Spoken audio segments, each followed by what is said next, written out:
Hellos, how are you? I'm okay. The man right here, talking all the way from South Africa.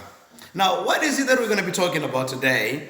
I thought let us talk about contractions. And why contractions? Because these are some of the most used elements of English. So let's talk about them and understand them because we use them on a daily basis, and one can rarely finish a sentence without using them. Now look here, I want to tell you something before we get into it. Contractions are informal use of English. In other words, you don't use them formally. Primarily, we're not supposed to use them in a formal English, but these days everything is changing. Maybe it's accepted, but we were not supposed to use contractions when we are writing or speaking in a formal setting. Now let's look at the presentation. What are contractions? Contractions are the shortened form of words or groups of words. And let's look at the ones that we have. We've got I, for example, plus M, which becomes am. Now, to be noted is that contractions are joined by a punctuation mark known as the apostrophe.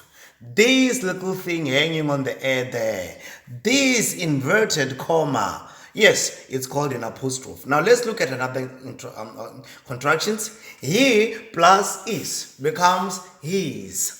She plus is becomes she's. We plus are becomes we're. They plus are becomes their. It plus is becomes it. Not to be confused with it, which does not have an apostrophe, which is a possessive pronoun. Story for another day. I plus have, which becomes have. I plus had, which becomes add. I plus would, which becomes again add. We plus would, which becomes we'd. We plus have, which becomes we've. Can plus not, which becomes can't. Will plus not, which becomes won't. You plus are, which becomes your. Would plus not, which becomes wouldn't.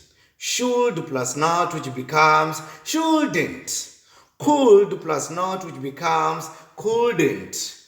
Have plus not, which becomes haven't. Has plus not, which then becomes hasn't. That is the last of our presentation. Never ever forget these contractions, and always know they are mostly used in informal settings. Goodbye.